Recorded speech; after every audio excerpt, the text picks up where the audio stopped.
Dear colleagues, good afternoon. Happy to have you here on You Tomorrow Summit. We are a little bit exhausted, some of us, but let's talk about fundraising. It's an important topic for startups, for entrepreneurs. Сьогодні ми трішечки зачепимо космічну тему. Ми почнемо з космосу. We'll start with airspace, with fundraising and space. We'll look at the big picture of attracting grants funding.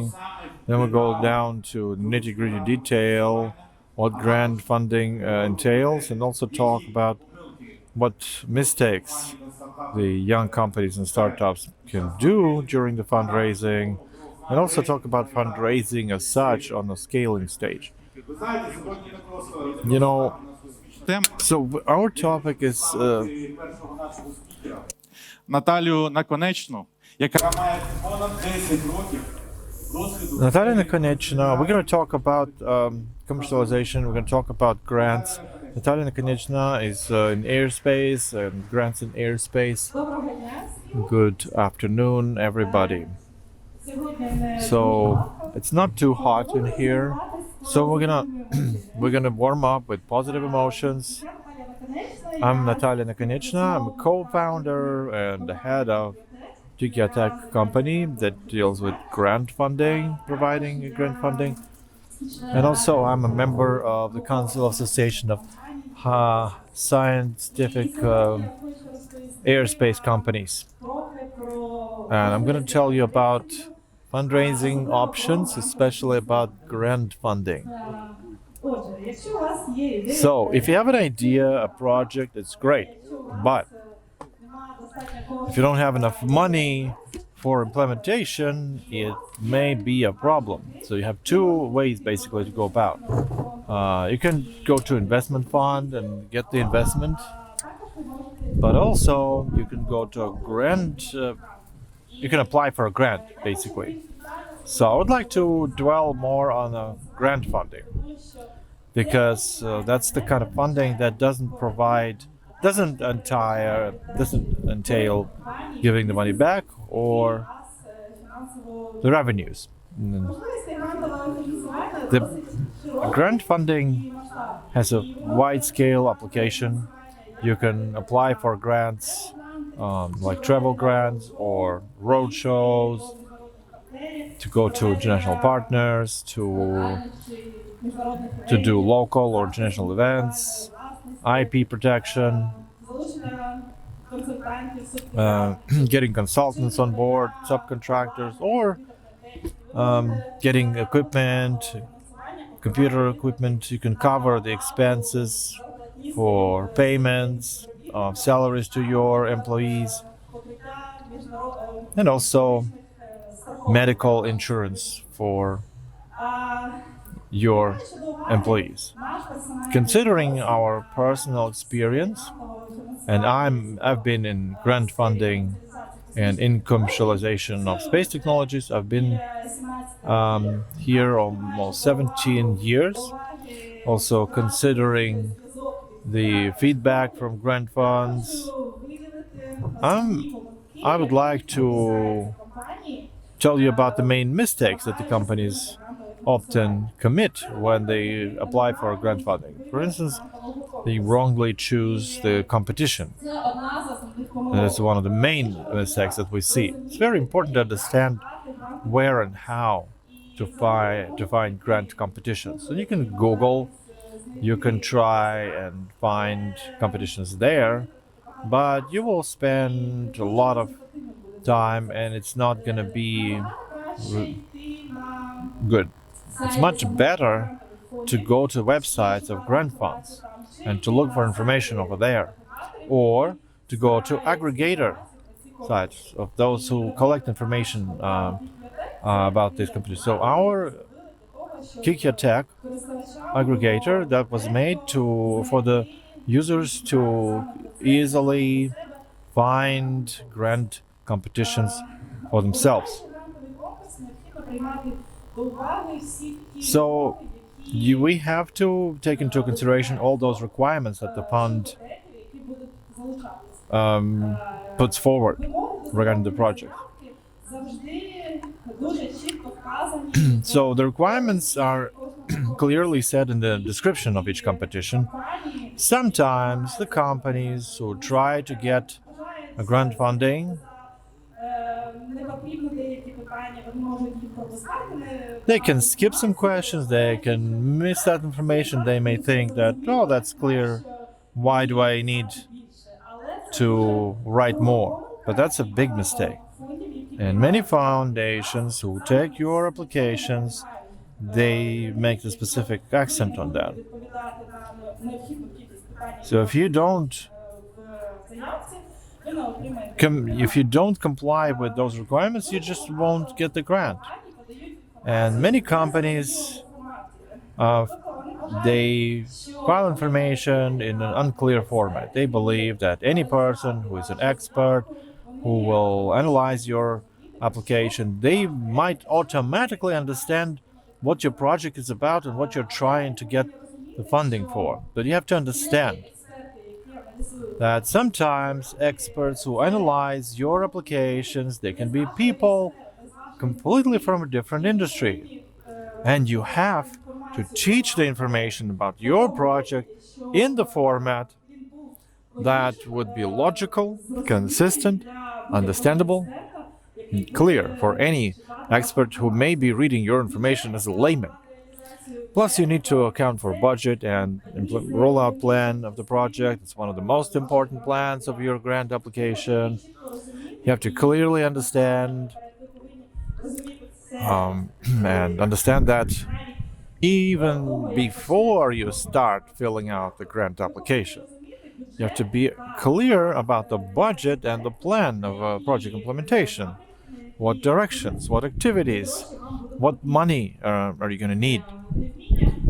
If you cannot properly describe the team, your key experts in the project, that is also a very well-known mistake, because companies for some reason believe that by describing their experience, though they don't need to give a credit to them where credit is due.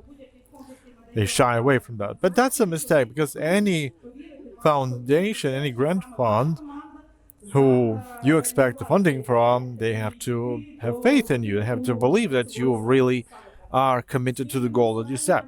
Co-funding of the project, that's also a very important requirement for grant funding to apply for. And when we talk about co-funding, it can be about 20% from grant budget overall, or 50%. And basically the need in co-funding of the projects from the standpoint of the fund is there because they want to see that you are so committed, you have so much faith in your project, you can risk your money, that you have a partner who's ready to bet, who has faith in your project and is ready to stake money. Another well-known mistake is getting grant for the sake of the grant. Some companies believe that their needs in business development is just grant from grant. By getting one grant, they're planning another grant, and that's how they survive. Or they start a new project, a new business, and again they want to take grant funding. But that's also a huge mistake, because grant funds, they don't believe that they just funnel around grants to make the world better. They give you grants for you to grow your businesses. They want to see the prospects of your projects and how serious you are about the business that you're trying to enter, and they are ready to support you with grants. Let me tell a little more about how the companies should submit information about themselves. This is an important part of grant application, and it's through that you can increase significantly the trust towards you. The strong sides of the company is the part where you absolutely have to mention. If you have some unique equipment or unique technologies, if you have some key specialists within your company specifically, or specialists who you need to attract, you want to attract to the projects, well, tell about yourself, give credit to yourself, great credit to your opportunities that you are ready to provide during the project. This is going to be your way to success. Also, as I said before, any foundation, any grant fund, they want you to build your business. And sometimes in an application, in competition, they even ask a question, what's your vision of developing the project in 3 to 5 years after you finalize your grant project? For them, it's important to see that you are serious about it and you're oriented for business to be alive, sustainable, and developing. The weak points of the project and risks that loom over the project those are also questions that you will face in a grant competition, and you don't have to be afraid to answer them. Because, for instance, a weak point of your project may be that you don't have enough funding for the project. And it's for the sake of this weak point, you are actually applying for grant. The risks that you might run into. Well, that can be your vision of how you adequately are perceiving the situation in the market, how objective you are in assessing the risks that you can face with, and how ready you are with those risks, to work with those risks. Personnel, the people of the project, that's another important part of the project. Let me tell you that a lot of funds that provide grant funding, they have their own KPIs, and the better you will help them resolve their KPIs, the more chance, the higher the chance that you will get the grant funding. For instance, there can be a KPI that you create jobs.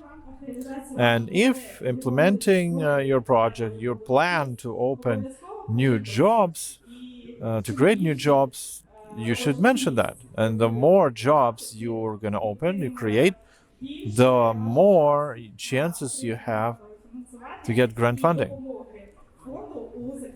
and help the fund to close your KPI.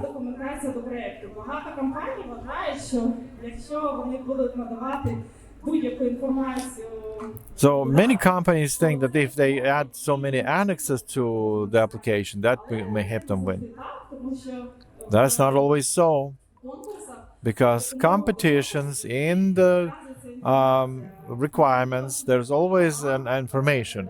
Is it possible or not to submit additional information, to attach additional information to the form that you need? And if possible, you should use that opportunity and strengthening this. You can make lists of more letters of your partners who can recommend you as a reliable team, as partners who are ready to hit the results, and drawing your attention that if it's allowed in the competition. Also, there are some peculiarities. Before you even start filling out the grant application, do a checklist. And in that checklist, not only list the questions that you have to answer, to do the list of documents that you have to submit, but also submit the key words and phrases that you can select out of the list, description of the project, but description of the competition, in order to use them in their applications. That is necessary because a lot of international funds, the first stage in the assessment of the project, they do this technical selection, and it's done by computer. And that computer, primarily, it analyzes what words and the key phrases were used in what number and what amount. Then, after you go through that analysis, through the checklist, you absolutely do that before you submit your application, and it's going to help you a lot in analyzing the work that you've done and analyzing the chances for success that you have. Also, I recommend strongly to logically structure and to properly put the information in. Many funds give you feedback by saying, there are interesting projects around, but we cannot understand them. We cannot wrap our mind around them because they don't structure the information. There's no logic. There's not even proper document design. So use simple things like one type, one font for the entire document. Use tables where they're needed, graphs, charts, references, so that the person who will be assessing your project as an expert, so that it would be logical and interesting for them, that they root for you, understanding the nature and the essence of your project. Very often, when companies prepare the projects to submit for international competition, there are several people engaged in that. And if we talk about English, each of the experts may translate the terminology in their way. There's no consistency. So there must be consistency for the experts to understand the project. Consistency in translation, in wording, in text. So this should be proofreading, do the translation review, the proofreading of all the translations before you submit it for competition. And you shouldn't postpone the filing of the application for the last day. There are many examples how companies for some weeks or months even, they did the job, they prepared the grant application, they reached the final day, and then there's technical glitch and the whole work suddenly was devaluated. So you should have the information regarding the company or your personnel, your key experts. Have it ready so that it saves your time in preparation. So let me tell you, from our side, considering the fact that commercialization of airspace project is something we've done for many, many years, more than 17 years. We won lots of grant projects, small projects, big projects for $50,000, for $25,000, and even $1 million, $1.5 million. So let me tell you that all that is possible. And it's also possible that there's a lot of available grant funding, and in Ukraine there are a lot of people, designers and founders of great projects. They think that first you have to find investments and then see what else is available. Let me focus your attention that grant funding is the available opportunity that will allow you to reach your goals with the minimal expenses. Here's my contacts on the slide. If you have questions, comments, I would be happy to assist. Thank you, Natalie. Thanks a lot for a very comprehensive presentation. I forgot to tell you that you can ask your question through chatbot. Let's try it like this. Do you have any questions in the audience to the speaker? Not the case? Then I have a question for you. My one question. I understand that mistakes that the applicants do applying for grant funding, there are a lot of them. But can you pinpoint one main mistake and just give us your vision how to avoid that mistake? As an example, I had this in the list, but for instance, yesterday I met the representative of a grant fund, and he told me about his problem. He said that it's illogical. It's the information submitted by the applicants has no structure, no logic, and the experts have very difficult time to understand them. And so you have to learn to put your thoughts in the logical structure. That also pertains to communication and properly laying your project out in a document. Thank you, Natalie. Thanks a lot. So before I present to you the next speaker, I want to ask the audience, can you tell me please, after the presentation, anybody wants want to apply for a grant? Who of you at all on the stage of attracting funding right now for scaling up for the project fundraising? Okay, very relevant for you. Okay, great.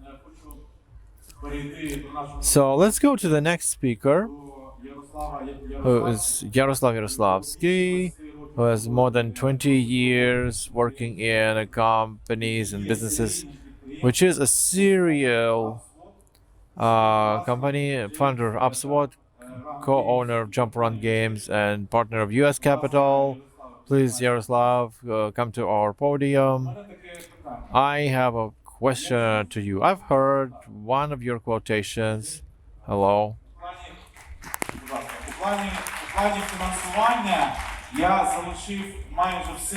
In terms of funding, you got everything from anyone you could, especially grants. Something said, yeah, almost all continents. We raised all the funds. That's all the programs that we went through, and the channels that we tried in 3 years within our fintech startup, and also within 2 portfolio companies of our venture fund, USP Capital. Great, Yaroslav, you have the stage. Okay, let me start with the problem. We didn't have it 3 years ago. Now finally we have it. Everybody knows we have Ukrainian startup fund that gives out grants. And I recommend everybody, all innovative entrepreneurs, to submit here. Plus, you have a constant growth of a number of new financial tools. Earlier, ESF issued grants. Now they issue compensation for participation in acceleration programs and of some kind. So I recommend to everybody should go there. How to find different types of attracting the funding. Today, I'm going to be talking not only about grants that you can apply to within a competition or different kinds of acceleration programs. Also, there are different financial tools as subsidy, compensation, all of that I'm going to tell you about.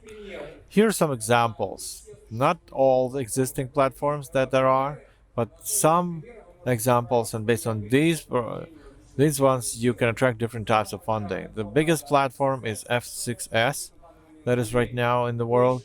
The biggest world accelerators and incubators currently submit through this platform.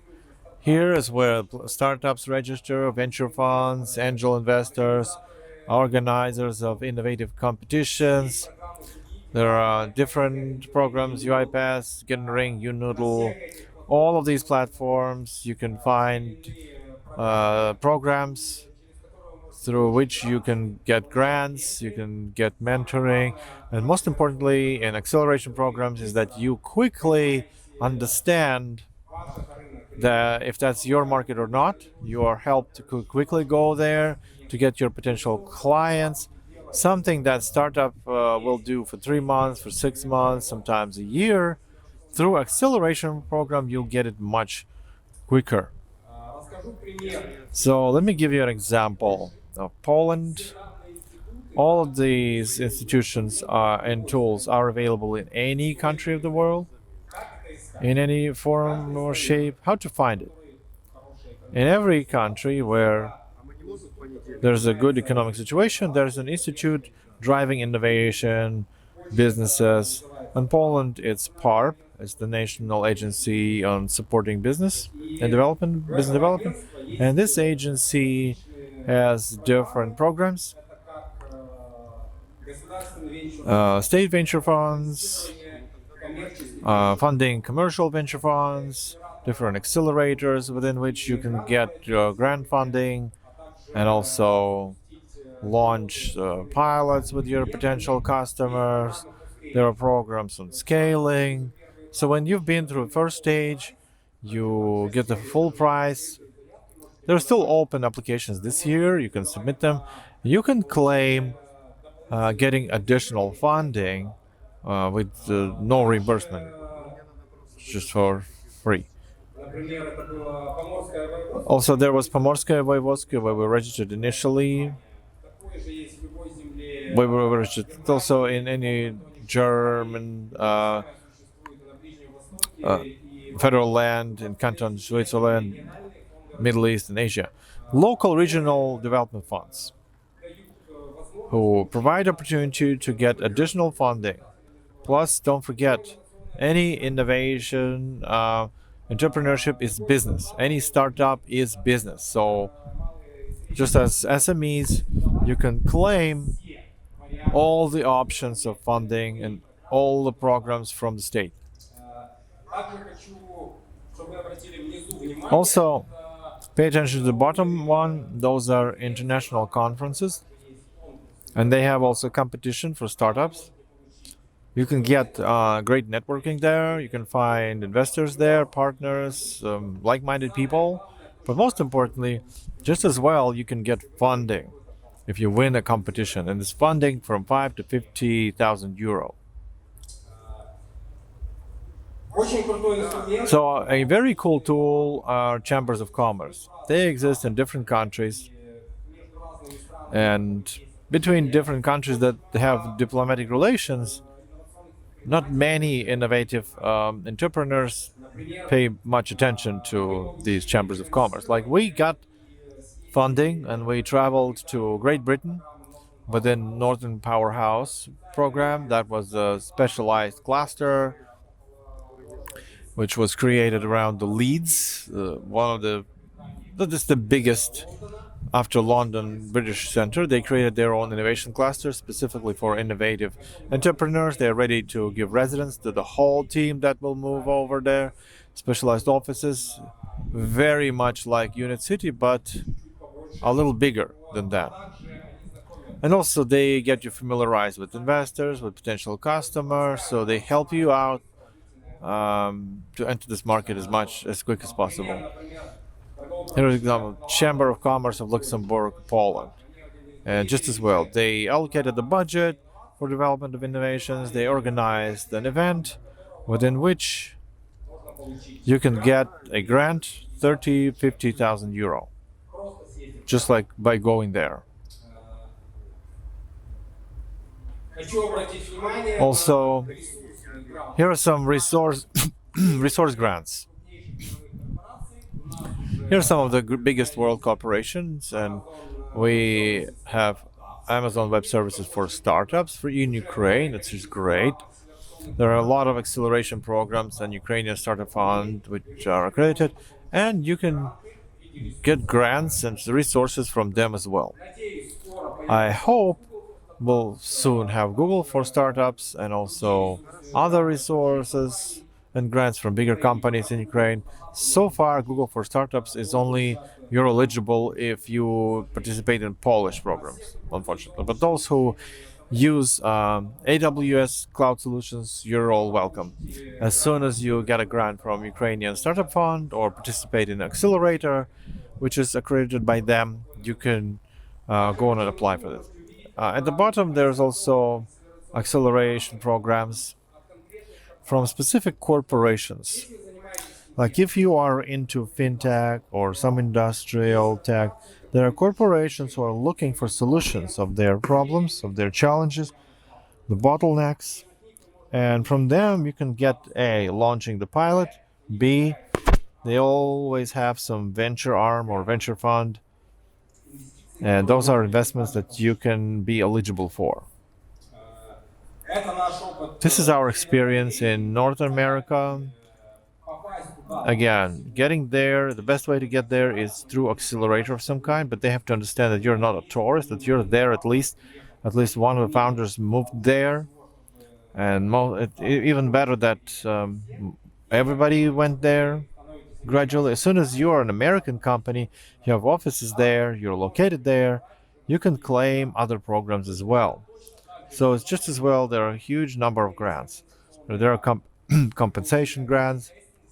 We received it from UFC Hastings at the California Legal University that provides compensation grants that any startup can spend for legal expenses. First, FTK. Just as well, every American state developed within them innovation cluster, a huge number of special places and funds and grant programs that help to quickly get the customers in the market, free office for free and funding.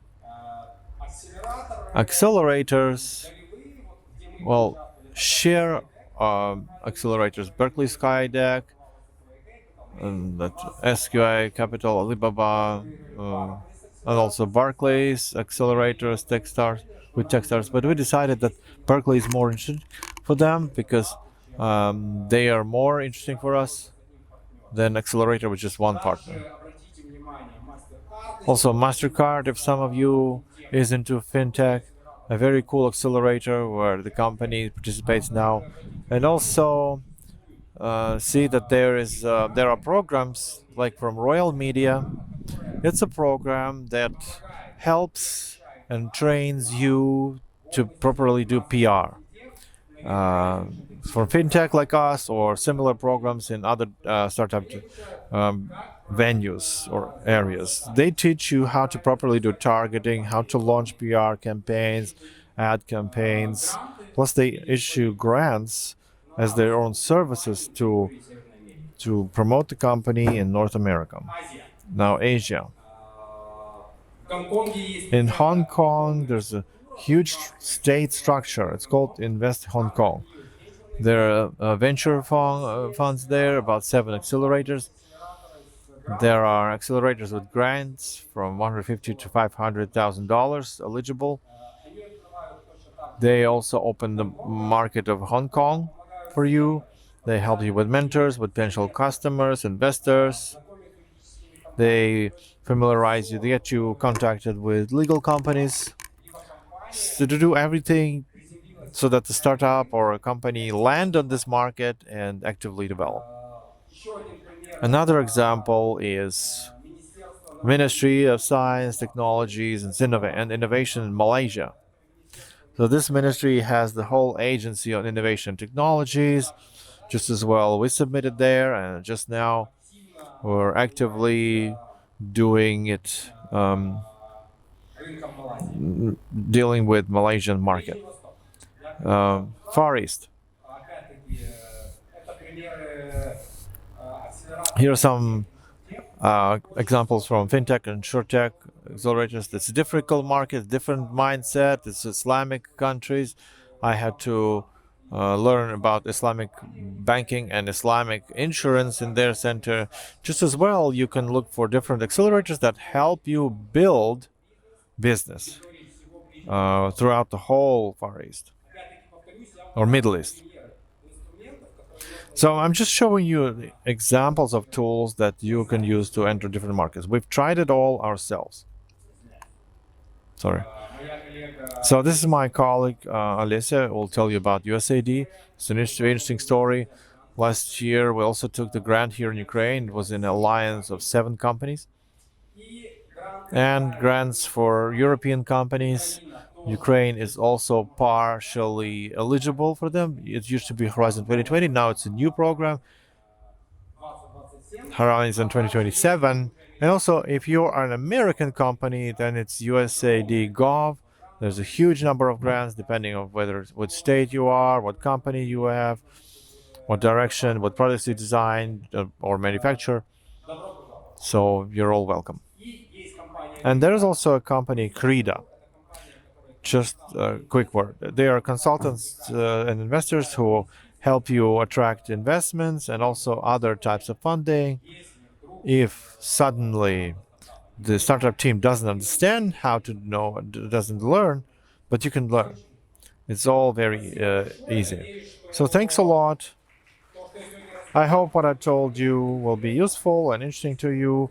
If you have any questions, I'm ready to answer. Thank you, Yaroslav. Do you have any questions from the audience? Please. We have a question. Right. How many people are there in your team? Okay, then currently the company is 2.5 years old. There are 55 people working there, but it's just an IT company. So this kind of number is just growing. And if we talk about other companies in portfolio, it's different. There are 5 people in the team. There are 20 people in the team. It's either me or a CEO, the one person doing everything. The last 6 months, all the applications I was dealing with, partially the CEO did it. All right, one more question. Like the last question for Yaroslav. Теперь нам, пожалуйста, Котя, включите микрофон. Thank you, Yaroslav. It was an interesting story. Question: on average, how does it take to get in a grant from application to implementation? It all depends on time constraints that the grant giver sets forth. If we talk about grants, there are those that are non-stop programs, but basically, at least grant givers take it 1 to 3 months, on average 2-3 months, to evaluate your application. Sometimes it's the easier first come first serve. If you pass by criteria, the first come first interviewed, and then you await the next stage on the program. Great, thank you, Yaroslav. Thanks a lot. This was immensely useful experience. Going to be useful for everybody, the beginners, the entrepreneurs who want to scale up. And now there's an interesting story. The moderator have to present himself. Now it's my turn to present. So good afternoon. I'm Igor Komendo, director of civil organization GoLOCAL, which has been working with grants and donors in Ukraine quite intensively. And in order to give you an understanding of what we're doing, let's roll the video. This is a premiere. Civil organization GoLOCAL builds innovative educational and industrial potential of different regions of Ukraine through attracting the best world practices of developing grant funding. What we do, we help Ukraine achieve the UN Sustainable Development Goals. Our priorities are sustainable growth, jobs, responsible consumption and production.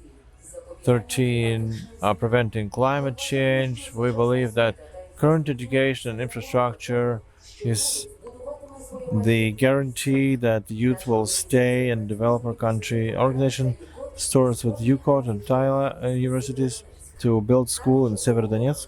Also, GoLOCAL is implementing this project together with Lugansk Medical University. We create opportunities to offer access to medical health services for communities close to the war zone and help university to reach the new level of technical equipment.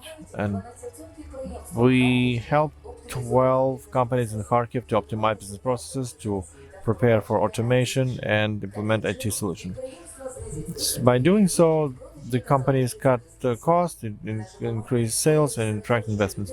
Our team creates an environment of people who effectively use resources and implement innovations. We teach communities and businesses build industrial parks in Donetsk, Lugansk, and Zaporizhia regions. Also, GoLOCAL has a task of developing digital rights in Ukraine. Part of this project, we support the committee developing of AI at the Ministry of Digital Transformation. Consortium with European partners from Finland and Belgium. We implemented a training program for designers and innovators. Using technologies and design change the reality around us and make us closer to the need of responsible consumption of resources.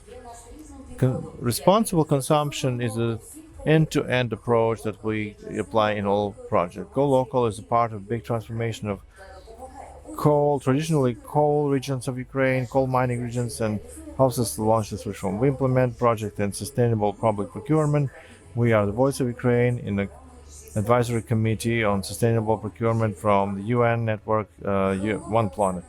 GoLOCAL is a reliable partner of Ukrainian Gramadas, donor organizations, and businesses in regions.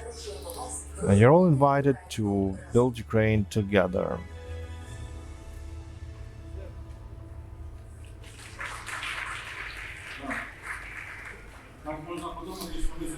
Yeah, you might think that we can do everything other than space, but I think after today's Nataliya's presentation, we're going to include aerospace as well.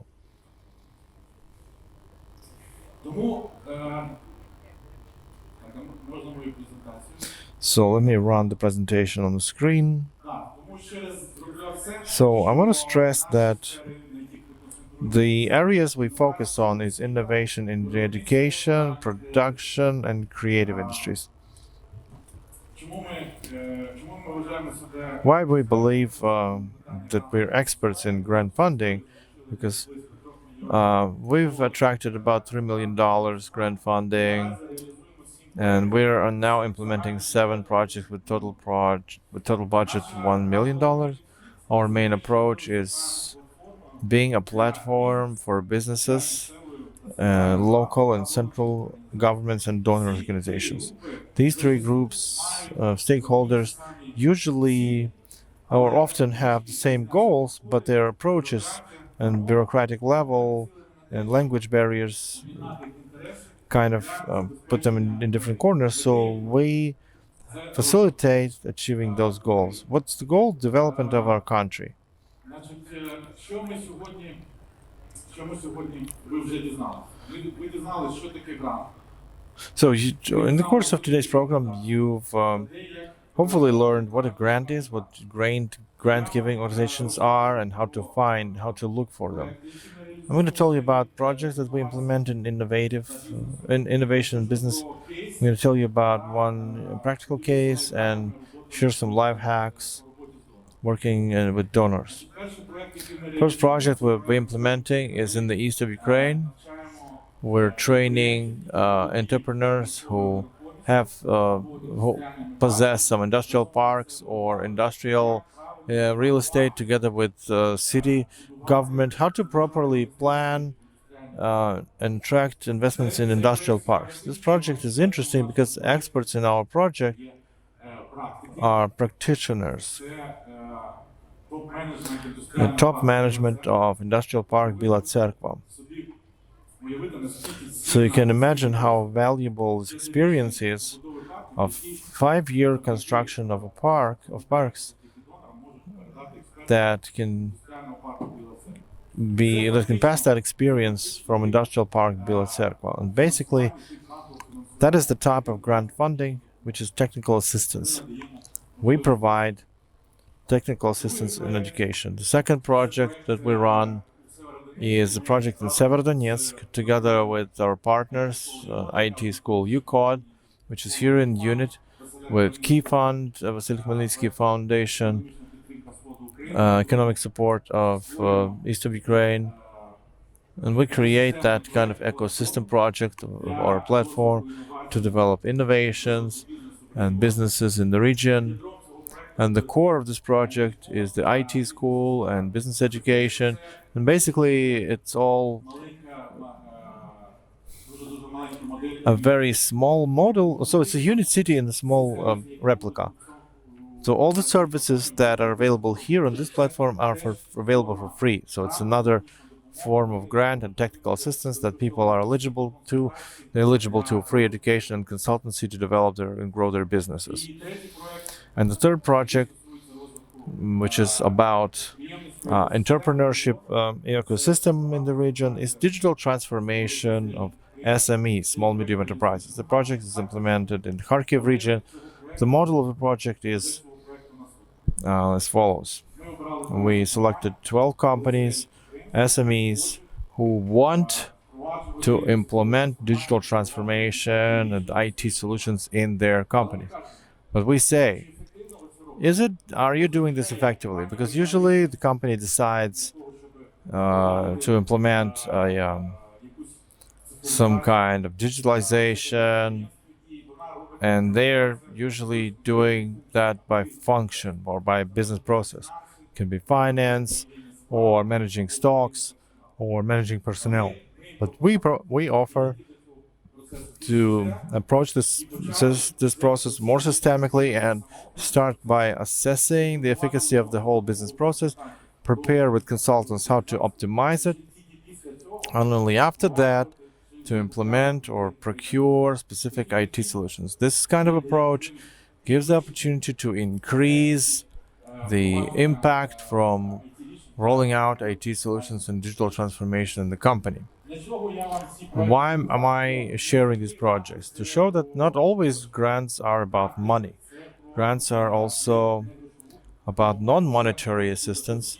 It can be education, consultancy, equipment, trips abroad for exhibitions, etc. And also, let me share with you some life hacks to wrap up. The first life hack: build communication with donors, meet them during the events. I'm so happy that you are already doing that. Promote your ideas, build your own brand. To attract grants, you need an impeccable reputation. The stronger the brand of your company is, the more chances you have to get the grant. Create partnerships, build partnerships. It's easier to get grants of bigger size. Use the expert services. You know, Yaroslav is responsible for grants in his company, but that's a very time-consuming thing. So don't shy away from attracting experts and engaging them and using their experience to attract any funding. I'm not even only talking about grants. And to wrap up, just let me tell you the first life hack. If you want to get funding of any type, loans, grants, investments, when you build your company, know that each of your step, every decision, legal, financial, accounting, will impact the way you will be assessed later. They will be evaluated later. So, if you change the structure of the company, if you register the company, and it goes without saying that your activity must be clear, understandable, transparent, and white. White meaning transparent. So that's part of my presentation. Here's my red folder that I need to refer to. And to wrap up our blog about grants, representative of a donor organization, Olesya Zaluska, who is deputy head of a program, USAID Competitive Economy in Ukraine. And we can find from her, how the companies are viewed by donors, what other programs they have, and what nearest plans they have. Hello, everybody. I don't know about you, I'm so cold. I hope with your help to warm up a little bit. We've heard so many things that I will try to not to repeat things you've already heard and give you a general framework on some specific examples of what the funding can be found for and in what form specifically. Because Igor said a good thing, that grants and technical assistance in general is not about money specifically, but it's much more than that.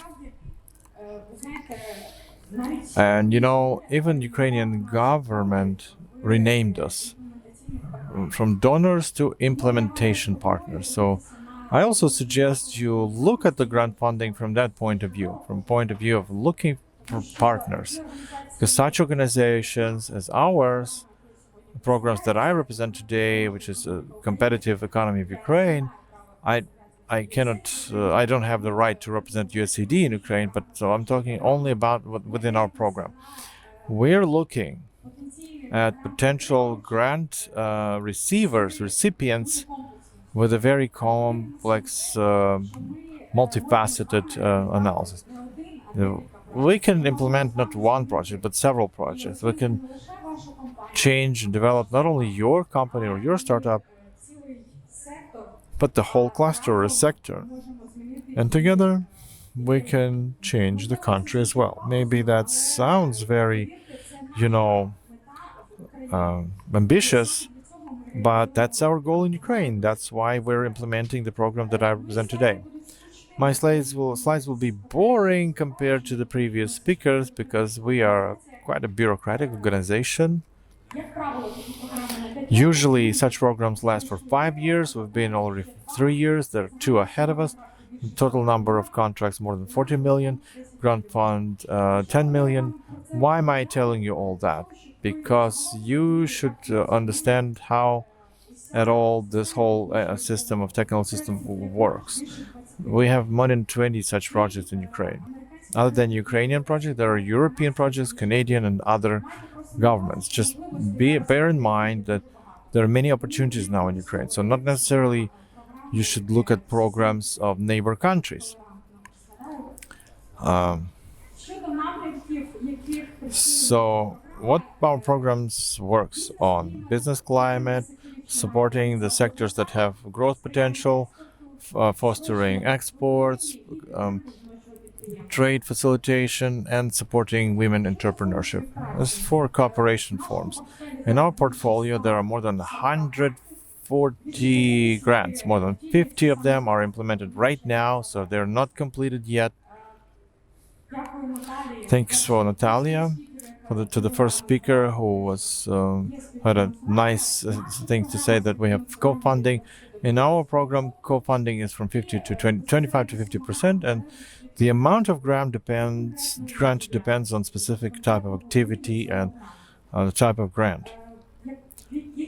What grants can be? There can be direct grants for equipment, licenses, marketing services, tools to enter the markets. There can also be grants of more of an ecosystem grant, such as GoLOCAL grant, or grants that I'm going to tell you later about, associations, clusters, and other civil organizations who develop certain directions. And also there is a new type for Ukraine, which is alliance grants. It's a group of companies or group of startups who got together to attain a certain goal, but they have no status of association or cluster. It's just group of Ukrainian companies, let's say, who join together, and partially they're using their own money. They can invest or get support from us. So some numbers, thanks to our support through grants, through Ukrainian companies, they generate more than 14 million of sales and attracted investments. To get grants, as Nataliya said many things, I will just repeat some of these things that we learn from you. Most probably the first time we learn from you is from your application. We don't know anything about your projects, your plans. So how will you be able to put in your grant application a clear, concise structure for our general, sector-wide comments to specific goals and objectives you plan to achieve? The easier for us is it to pass a decision. Languages, of course, we use different languages, different table formats. That's unfortunately all true. And you have to read it somehow. So preferably learn to design design documents, and don't send 2 applications at the same time. That usually means that the applicant is not in a position to deliver on any of them. There's an interesting thing is in kind. The money doesn't drop on your account. That means that if you need to procure equipment, you set the parameters and we're going to procure the equipment for you. So that means if a group of company goes to a trade mission, that means that the consultant who will help you to structure B2B meetings abroad, we're going to pay for those consultants ourselves. So again, coming back to what I said at the beginning, partnerships. We are your implementation partner. We will find consultants. We will find equipment. Of course, we will agree the parameters with you, and we will make the procurement even instead of you. So don't think that we're donors. Remember that we are your partners. Now let me show you some examples of success stories that happened over the last several years. It's chocolate workshop Spell. We procured equipment for them. The company has expanded the line of their products significantly, and they're planning to start sales of caramels through Amazon. You all know the resident of Unit City, Electrobikes Delfast. With our support, they designed the tricycle bikes, electrical bikes with tricycle type. Women entrepreneurship. It's a Ukrainian cosmetics brand Vesna. It may sound strange that we help procure for them industrial mixers, different machines that they need. To some of them we buy licenses, to some of them we buy photo cameras, but believe me, for us it's very important when this technical assistance of USAID reaches directly the beneficiary, for those it was intended to. That's why we are happy when our grantees are succeeding, because it's not our success, it's their success. So one example, creative workshop Decolat is a girl from Lviv region. She's sewing these dolls, and she's created several jobs now. It's just some examples for you to understand that the type of applicant can be very different, from private entrepreneur to designer of electrical bikes, and also other success stories are there. Some of the startups that received grants from us, and thanks to which they increased their sales. The two first companies, we learned about them during the mission in the Silicon Valley, and Startup Grind, the conference where Google was present, and they also got the funding. There's Vasil here from Animal ID, who had to change the grant application several times, because the process of getting the grant through is a difficult process sometimes. It can take longer than you expect in the beginning, but we always are in communication with you. We're ready to change our approach, to be flexible, to shift deadlines, to partially change your direction maybe, because we understand that your business processes are much more dynamic than ours. We're cognizant of that fact. We're trying to be the best, but that's not easy. So we hope for your understanding. So now we go from startups to existing initiatives that we have. With the Ministry of Digital Transformation and Entrepreneurship Development Office, we launch a new opportunity for every Ukrainian company.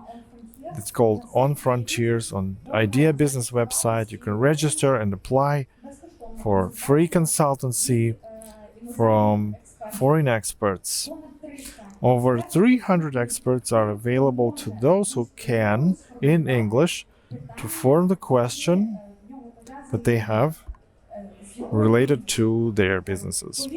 Believe me, it's a very great platform, and I urge you, use it. Right now, there was a brand of business incubators, Yaroslav Business Incubator. One of the business incubators in Ukraine is Acceleration Program, which is accredited at Ukrainian Startup Fund. I urge you to apply for it. I think tomorrow's the deadline. They still have the application count open. If it's not, then follow these batches. following batches. We also have several programs for training,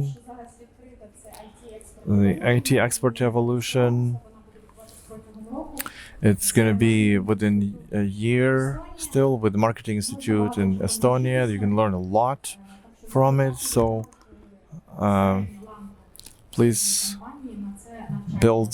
send the middle employees of your company to this program. The CEOs, of course, not, but the middle management, yes.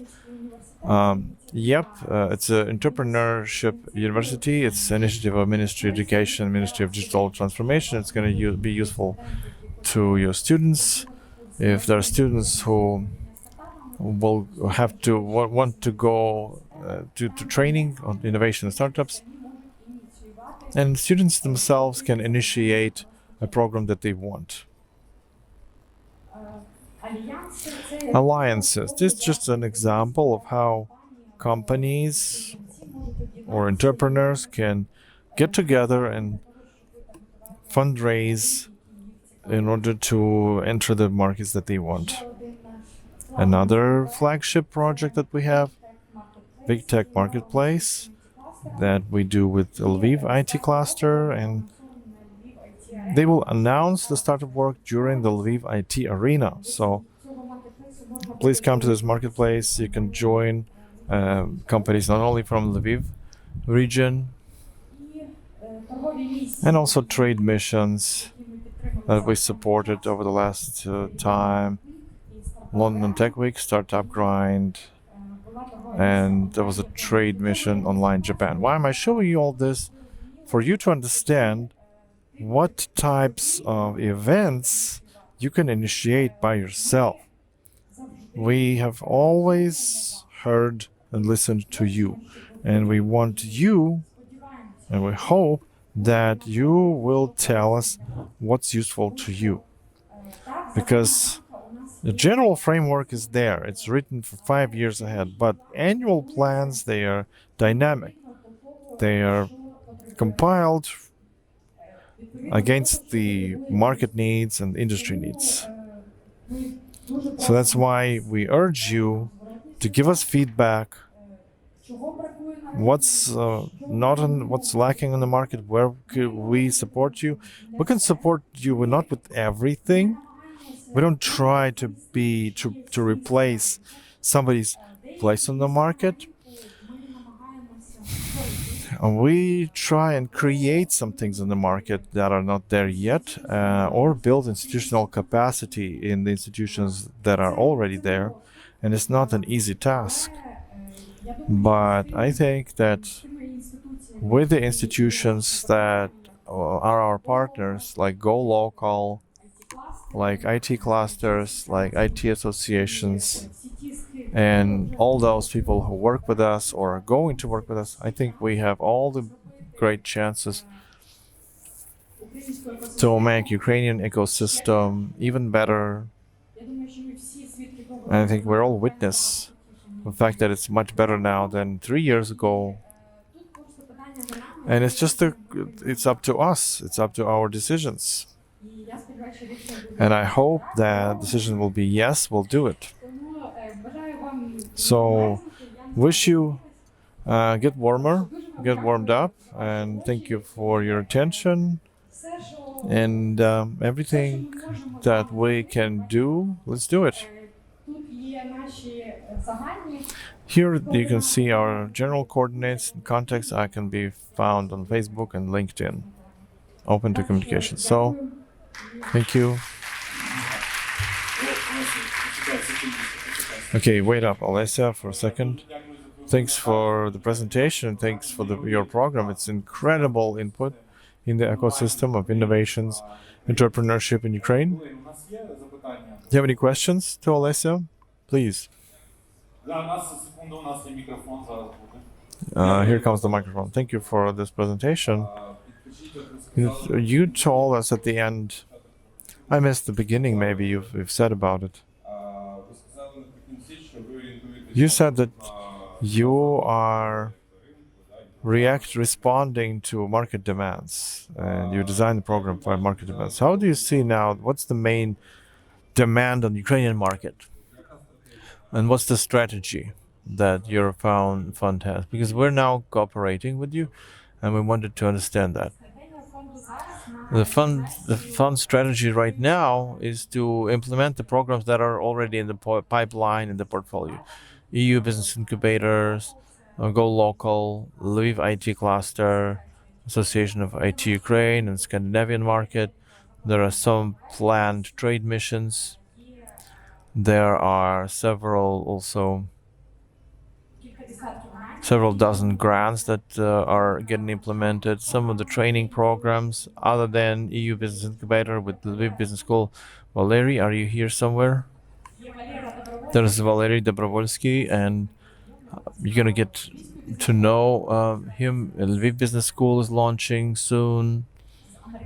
American US market access is there. There's a program of mentorship, training, bootcamp. So we pay a lot of attention to the programs that Yaroslav was telling you about, to help entrepreneurs, tech businesses, startups, to understand better what basically they need. So we work more in that direction. Thank you. But I meant, by the way, I know Valery Dobrovolsky. I meant the grant programs. What's your strategy? What are your main focuses in grants? For SMEs, it's expansion of product range. That's the biggest demand, and equipment. That's what the biggest. That's what I wanted to hear. That. Thank you. Are there any more questions? One last question. We can take it. Thank you. Thank you, Olesya, for this presentation. It was a powerful program. A big player in innovation ecosystem and business ecosystem in Ukraine. And so Olesya's presentation draws the line under the grants block. We've tackled who are grant givers, what's their logic, what do they give grants for, where to find them. If you have additional requests to our experts, we will be able to contact you. Now we move to the second block, which is more of a wider circle of wider outlook of fundraising, not only grants. And I want to invite here Snezhana Sukhoroslova, managing partner, finance PM. She has raised $300 million, including organizations such as EBRD and KFV. Snezhana. We don't need additional presentations. So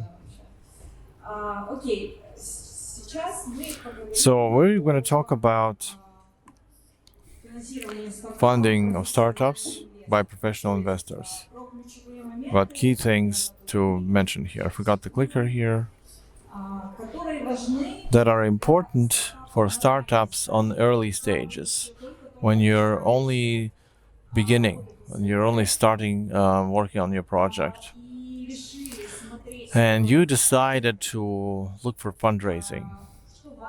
What's important to be able to attract venture investments? First of all, you need the most valuable on the early stage is the team. It's even more important than your product. And an investor, if they cannot assess your product, your idea, because it's still not clear what's going to come out of this, they evaluate your team.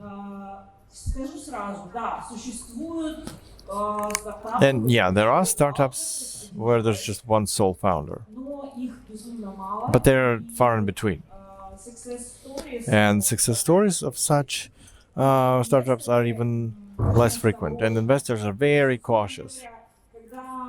So basically, when an investor receives 10 applications, and out of these 10 applications, one startup is the one-man band or one-woman band, there's a very low probability that they get an investment. Why? Because there's buzz.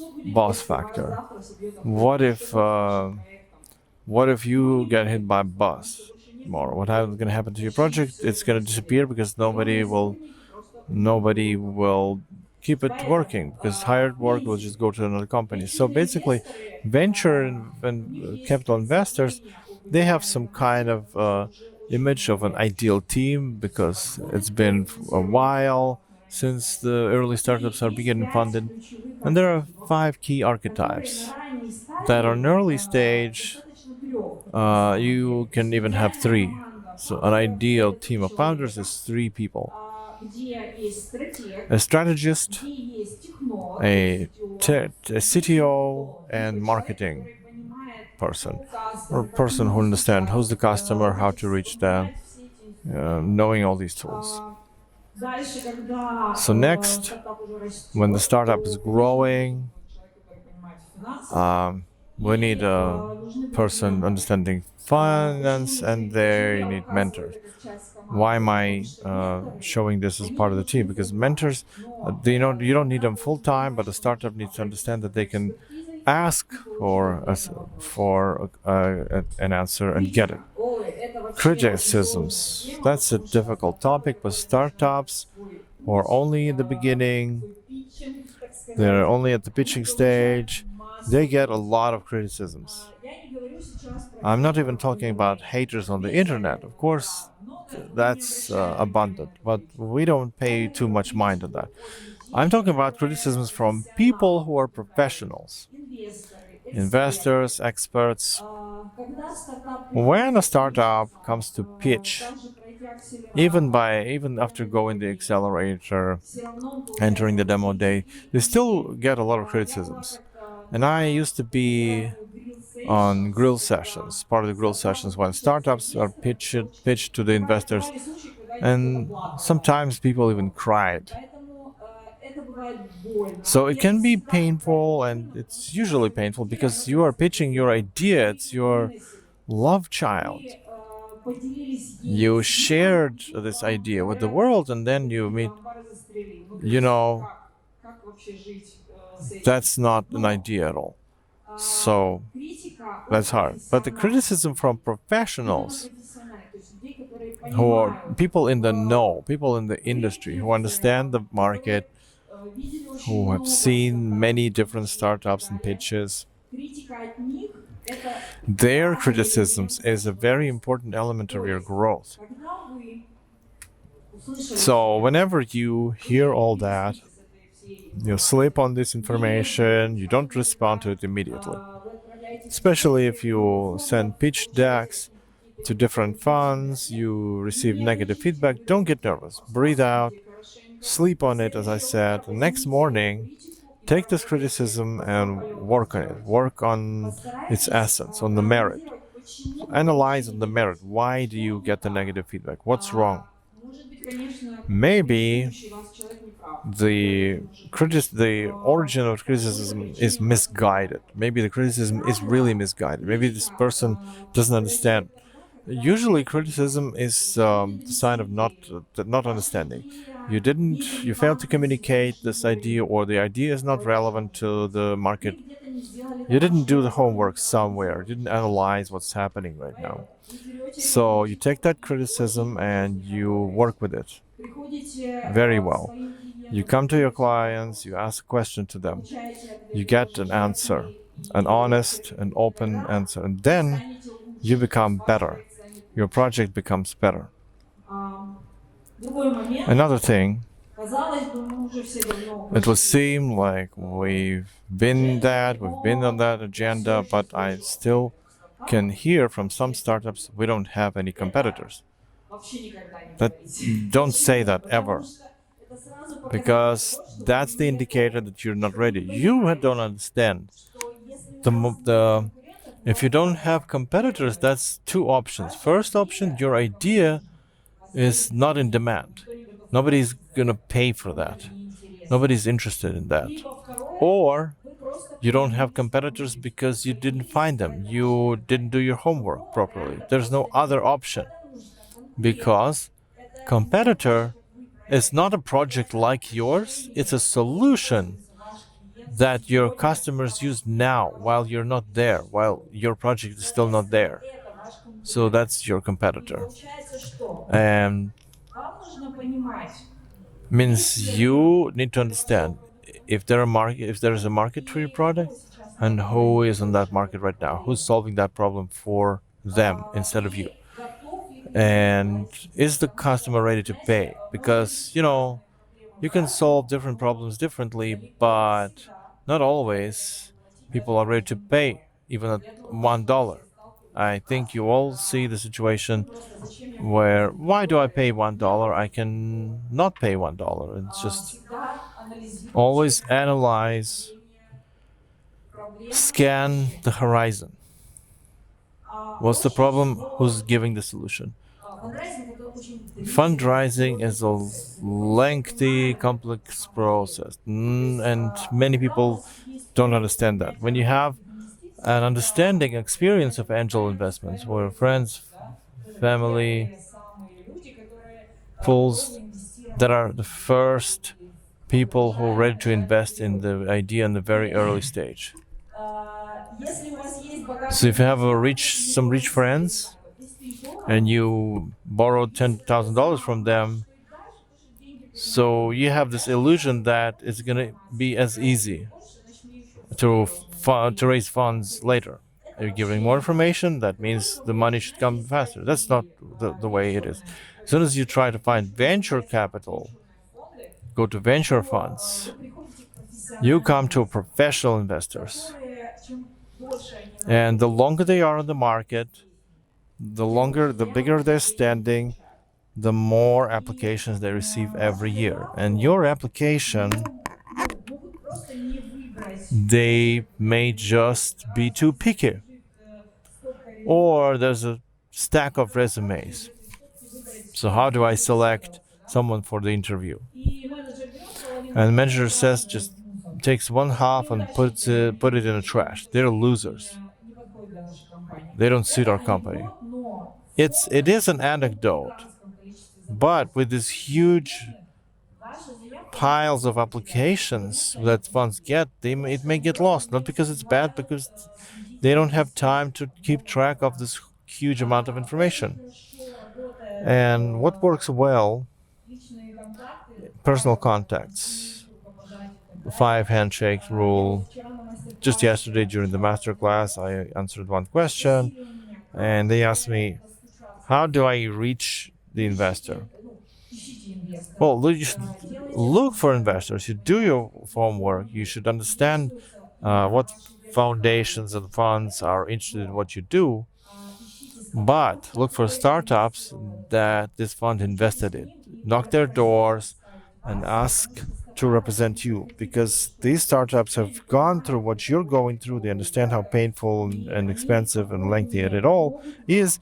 They will be more readily presenting you to the investor if you meet them, not just like that, hello, and get me the foundation. No, you have some personal contact, but it's much faster and much more convenient.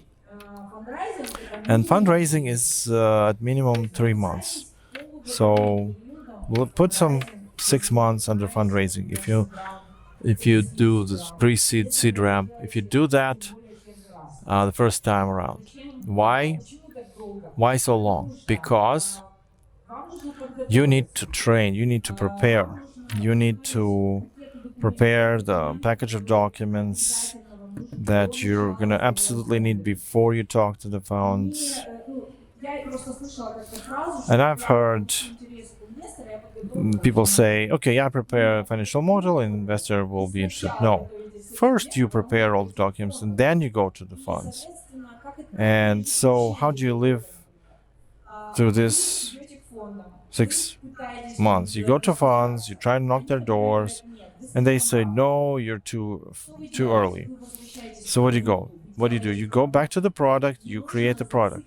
Do not focus on fundraising only. It's not some magical pill or silver bullet that's going to solve all your problems. It's just the beginning of your way. There will be new partner coming to your business, and it's going to make your life a little more complicated. So remember your product. Remember that the most important is customer, not the investor. Investor is just an additional partner who makes this way together with you. An important thing that many people forget about on early stage is evaluation. You got to be aware of what you're worth, at least basic thing. There's scoring methods, summing up the risk factors, and method of Berkus. All these methods of assessing the startups on early stage. And when you are starting to analyze all that, you see what's important, because scoring method, it lists what's important, where there are some problems. Until you analyze where you are, how can you become better? How can you increase the value of your company?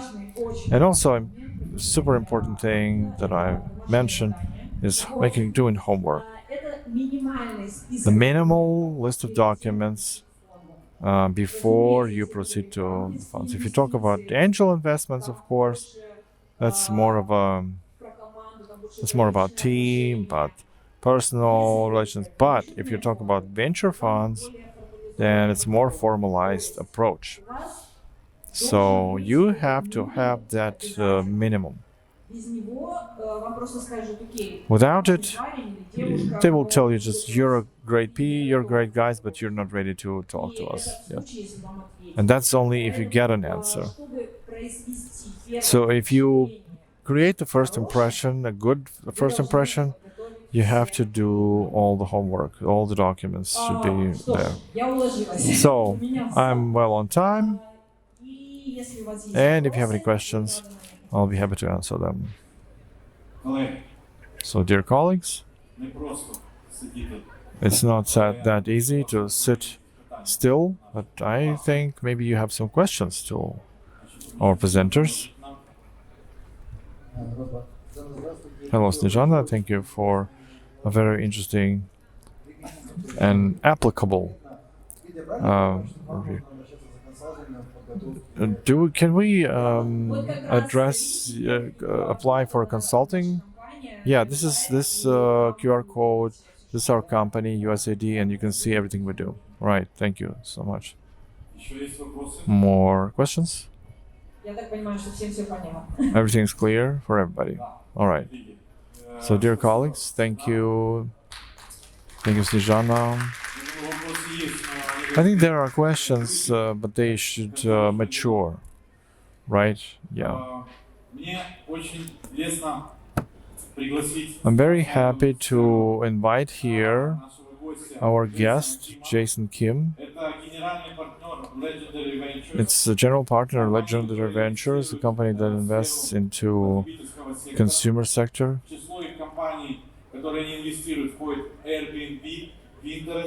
They invest Airbnb, Pinterest, SpaceX.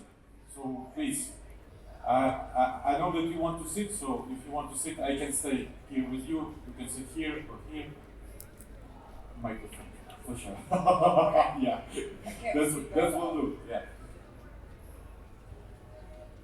Yeah. Sorry, I came from America. It's a little cool. I didn't dress for it.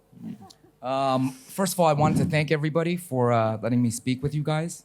If anybody in this room has an electric blanket that's self-heating or clothes that self-heat, I will fund them the moment I get off the stage. Okay, so my name is Jayson Kim again. I'm very happy to be here. I am a venture partner at a US VC firm. We do multiple funds for early stage companies. Specifically, our funds are about $100 million. Typically, our funds are about 10 years. We don't evergreen. I don't know if you know what evergreen means, but we don't extend our fund past 10 years. We invest in all stages of a business life cycle. So this is from pre-seed all the way to late stage businesses. If you look at our portfolio, you can go online. I did not want to spend this time on stage talking about all the great companies that we've invested in. I thought it was more important today to talk about kind of from my perspective, because I see a lot of entrepreneurs in the crowd, kind of what I go through to invest in companies from the mind of a VC, right? I thought that might be a little bit helpful. The other thing that's interesting about our firm is that all of our partners are founder operators. So unlike other VC firms that have partners who've worked at banks or in the finance industry, everybody at our company has started a company, built a company, and then exited those companies. So we understand how hard it is to be an entrepreneur in today's market. Our other partners, just so I can give them a call out on the video, is Ken Anderson. He was the founder of Macy's.com and its CEO for about 30 years. My other partner was the founder of a very large media business called Morpheus Media. And my background, obviously, I came from apparel. So I was part of the J. Crew Group, which is an American clothing company. I worked in private equity for a number of years, and then started a venture fund about 10 years ago with my partners. Fundraising, I think, is kind of interesting. When I meet companies and founders, specifically first-time founders, they always ask me, how much money do you, give, and how do you evaluate companies, and what are your metrics, or do you have any rules and processes in place? It's not an exact science. If there's founders in this room, I think you're very confused, right? You talk to VCs and you give them your pitch, and you don't really understand how they make their decisions and how they evaluate companies, whether they're tech companies or they're not tech companies. All those requirements are very complex and they're different. For me, when I meet a founder, I actually ask 3 questions. Why are you building your company? So these are 3 questions.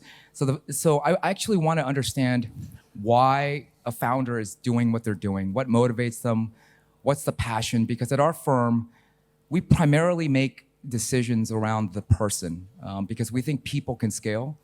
Technology is manageable to some degree. So we really like to see the passion in founders.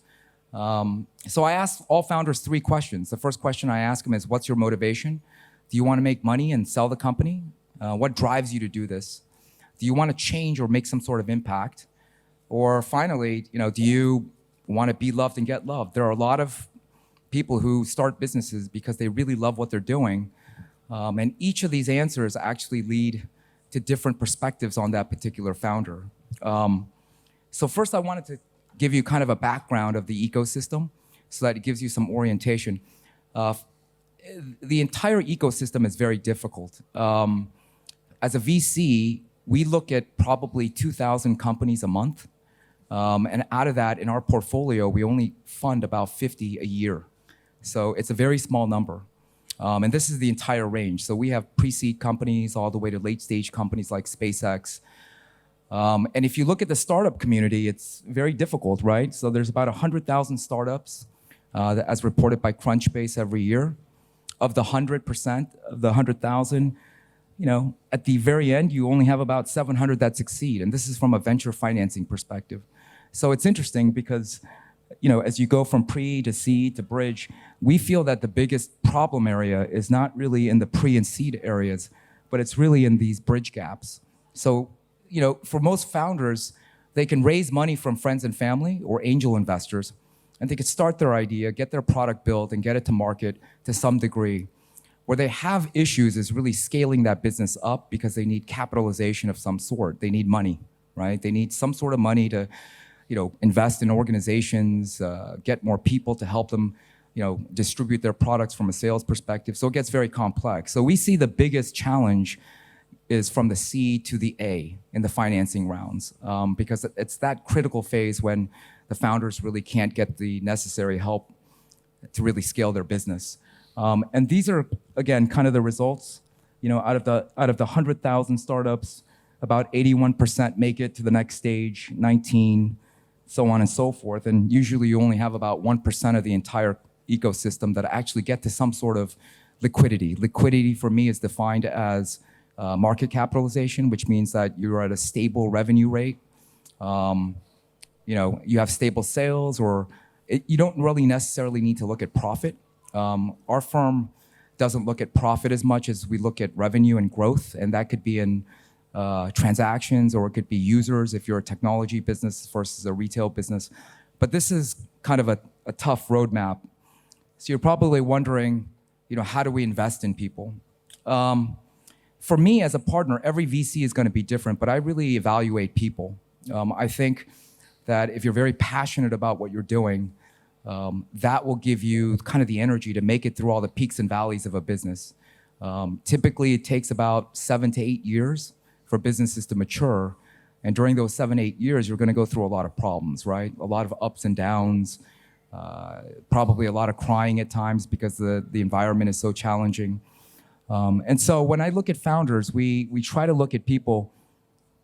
We have multiple companies at our firm, and when I meet with all the founders, they all have different personalities. And what's interesting about it is that if you cut through all their personalities, they all have common attributes. And so a lot of them are, these are what I found to be the most common attributes of successful founders. They're very focused. So when you're starting up a company, you have a tendency of being too strategic. So if you think about too much, you're probably not going to be very focused, and you don't have that many resources. So you can't make a lot of progress in that process. So we like highly focused founders.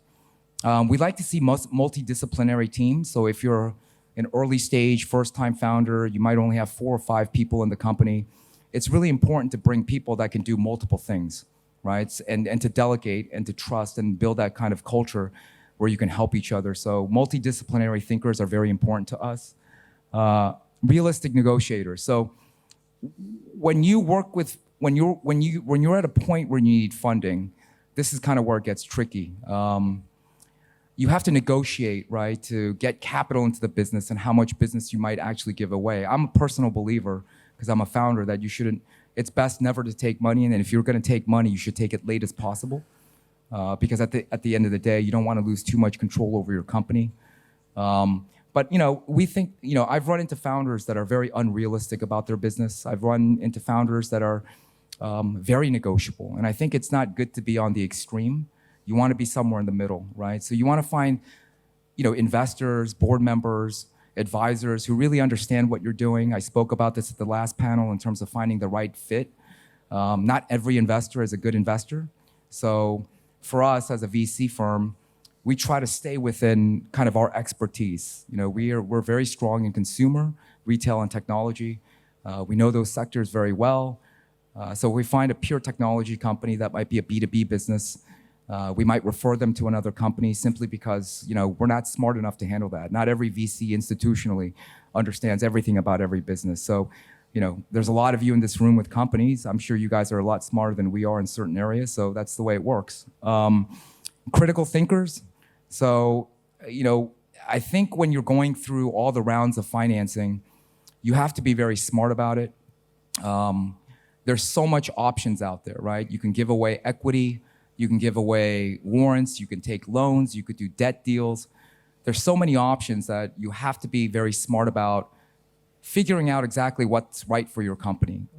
Do you need working capital? If you need working capital, you might want to take a loan. If you really need strategic partners, you might want to give away equity. But either way, you have to be very smart about how you build your business, specifically if you're, scaling and ramping. And finally, reachable goals. I've talked to a lot of founders who think very strategically and they're not very focused operationally. I know that sounds counterintuitive because I've come to Kiev, I've met a lot of great companies, and a lot of the founders that I meet are very strategic and they're very visionary, they understand technology, but they lack the understanding of how to execute that, from a day-to-day perspective and how to build that incrementally. Again, it takes a tremendous amount of time to build a business and exit that business, so you have to be very smart about it. And finally, I wanted to talk about one use case. So this is my mother. My mother is a phenomenal entrepreneur. She owns a gas station, and she raised me, obviously, building a small business. But she is not a venturable business, even though I love her very much. My mother is very focused, but she's very compartmentalized. She's not a multidisciplinary thinker. She's so focused, she can't actually see the problems that are occurring at times. She's a very stubborn negotiator, so she would never get money from a VC because she just wants everything. She's very task-oriented, so she doesn't know how to delegate, meaning she doesn't know how to trust people, she doesn't know how to delegate issues and problems that she might have. And finally, her goals are very lofty. She thinks she's going to be the next Donald Trump and own 20 gas stations when she can probably only own 1 or 2.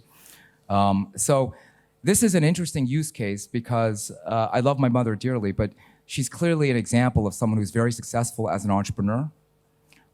She generates good revenue. She does $5 million a year, but she's not venturable, meaning if she went to a venture organization, they probably would not give her money because at the end of the day, she just can't scale her business. So for us, we look at a lot of different dynamics. Some people look at metrics like revenue, transactions. For me personally, as a VC, when I meet a founder, I really try to get a sense of what their motivations are, why they want to build that business, and what their passion for that business is eventually, because it's that passion that keeps them going, and how open they are to accepting new partners and new investors who can really help add value, not just capital. Most VCs don't want to just give you guys a check. They actually want to add value. So I'll give you some examples. I sit on the board of a number of companies. I'm an advisor on a bunch of them. But for most of our part, with all of our portfolio companies, we're good friends with their management team. And every time they call, if they need help, we try to jump in and help them. So working with institutional firms is a little complex because everybody has different requirements. But I want to kind of share my perspective in the process. And I wanted to leave actually more time because I know they save the worst for last. So I wanted to see if you could ask questions because I'd like to answer specific questions that you might have in the crowd. Yeah. Jayson, thank you very much. I have one question from my side. Yeah, sure. So you meet thousands of founders during this process of selecting the companies which you want to invest in. For your company and for you personally, does it play any role from which ecosystem founder came? For instance, for example, I'm an Israeli founder, so you understand that Israeli innovation ecosystem is very profound and so on and so forth.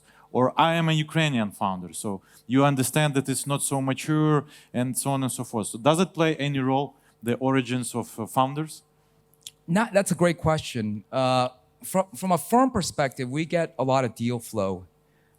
We get it from a lot of different sources. In fact, our team in Los Angeles is at Y Combinator now looking at all their companies. So at our company, we kind of segment different tiers of the investment. So our early stage teams predominantly work with accelerators, incubators, like Y Combinator here with Unit City. Our mid-stage deals really come from private equity and growth equity. So before this, I was in private equity. So, I get a lot of late stage deals like SpaceX from institutions. But what's really interesting is that some of our investments I just meet randomly through other VCs.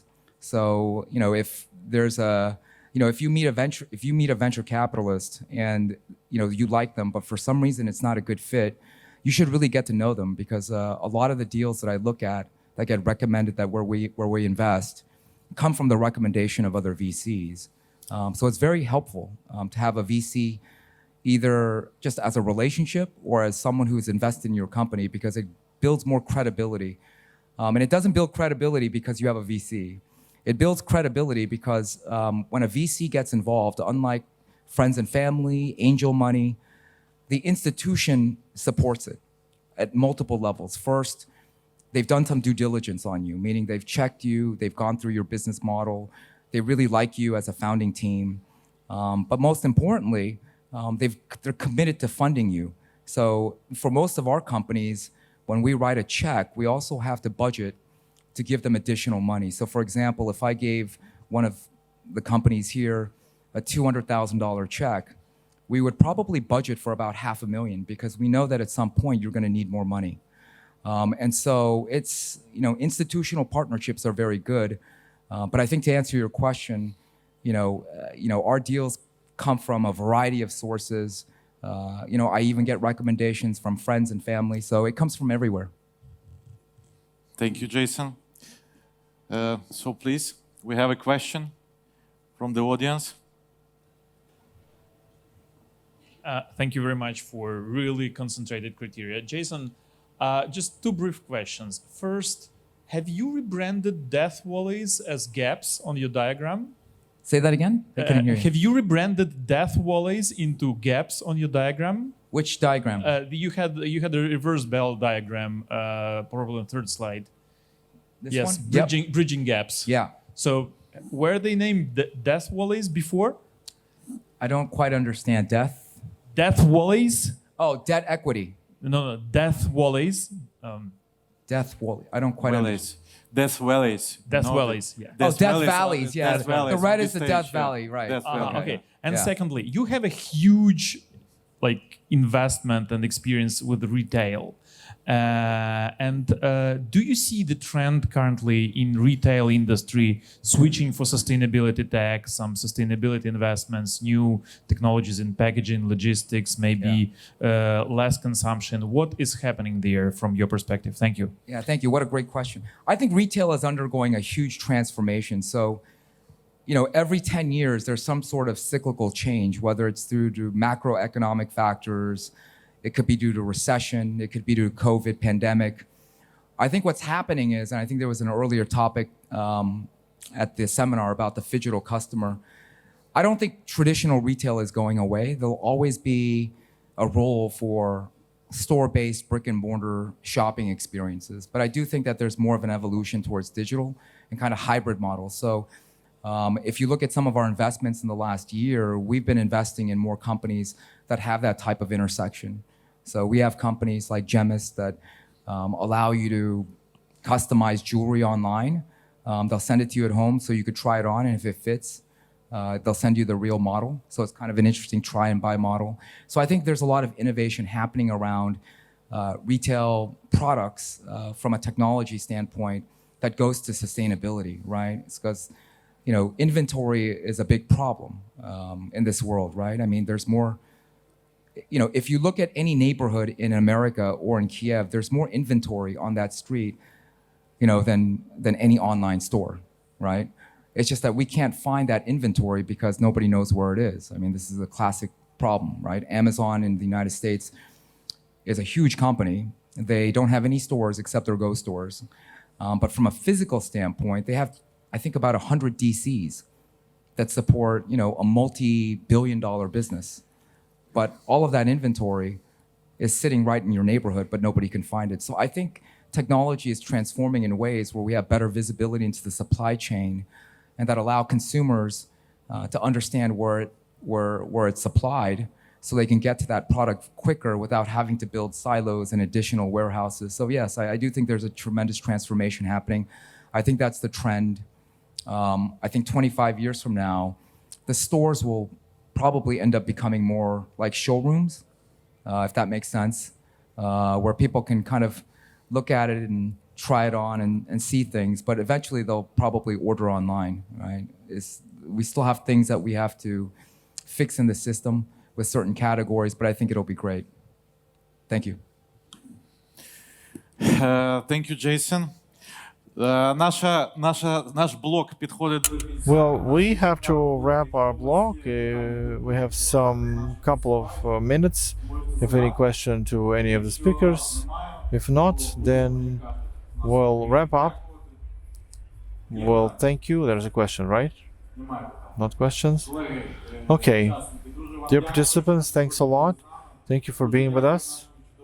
Thank you for the speakers, and I wish you all the innovators, all the entrepreneurs, have a great luck on this way of fundraising. Whatever it would mean, grants, investments, or credits. It's a difficult job, but someone's got to do it. It's a noble job. Have a great success and great evening.